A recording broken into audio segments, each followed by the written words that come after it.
Isang mapagpalang araw po muli sa inyong lahat, mga minamahal nating subscribers. Ito po muli ang inyong lingkod na si Play Mystery, at sa video na ito atin pong pag-uusapan at ipapaliwanag ko rin ang kapaliwanagan lamang patungkol sa Infinita.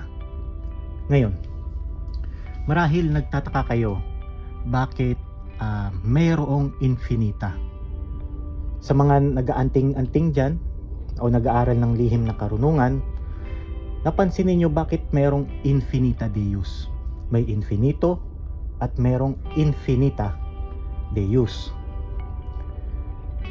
Marahil nagtataka kayo, lalo na po sa mga tumatahak pa lang o bago pa lang nag-aaral ng karunungang lihim.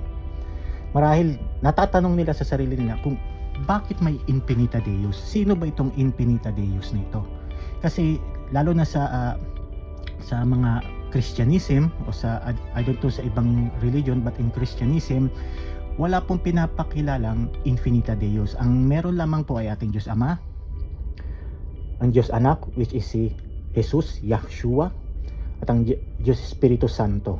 Yun lamang po ang meron doon sa in Christianism. Pero wala pong saklaw o sakop yung Infinita Deus. Kaya po kung inyo pong napapansin, parang ang tingin sa atin, mga nag-aantingero, nag-aaral ng karunungang lihim, ang tingin sa atin ay sira ulo o yung walang katotohanan yung ating pinag-aaralan. Kasi nga merong Infinita Deus. So marahil hindi pa saklaw sa kanilang kaalaman kung sino ba itong Infinita Deus na ito. At yan ay ipapaliwanag natin sa video na ito. Okay? Sa mga baguhan pa lamang po na tumatahak sa spiritual, ang pagtataka nila o nagtataka sila bakit may Infinita Deus. Okay? So sa mga malalalim na po ang kaalaman sa spiritual, sa pag-aanting-anting, malalim na pong kaalaman dyan. Sa mga malalalim na kaalaman, alam na po nila yung mga lihim na pangalan, lihim na panawag sa Infinita Deus. Alam na po nila yan, ngunit pambihira lamang po ang nakakaalam kung sino ba itong Infinita na ito. Kahit naman po sa mga matatagal na natutunan lamang nila ito o ipinasa lamang sa kanila ng kanilang maaring guro, maaring kamag-anak, o maaring niligawan nila, maaring naipasa lang sa kanila itong Infinita na ito. Ngunit wala pong nagsishare kung sino ba itong Infinita na ito. Ang alam lang natin, ang alam ng karamihan ay merong Infinita Deus. Okay? Ngayon, hindi kasi nakasulat, o I don't know kung nakasulat ba sa Biblia o sa Bible, pero yung sinasabing Infinita Deus, doon po nagmula, o yung banal na espiritu ni Yahshua ay doon po nagmula sa kanya, sa Infinita Deus. Okay? Kaya po sinasabi ni Jesus, kung inyo pong tutuklasin, i-research nyo po, sinasabi po niya na ang divine entity ng ating Diyos Amang lumika ay ang Ama, ang Ina,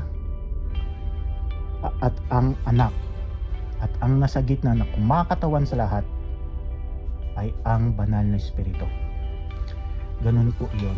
So iiwan ko po sa inyo yan, kayo po ang magsaliksik. Dahil sa video na ito, ang saklaw lamang po natin ay ang Infinita Deus. Ngayon, kung napapansin nyo po, karamihan, ito, meron tayo ditong medalyon ng Infinito Deus. Napapansin nyo po, nasa likod lamang po, karamihan, ang tingin dito is si Mama Mary. O in Greek is Mariamne. Tingin nila dito is Mama Mary, but this is not Mama Mary. Ito po ay tinatawag na Infinita, o the Infinite Mother, the Mother of all creation. Walang nakakaalam nito. Kung may nakakaalaman, marahil pambihira lamang.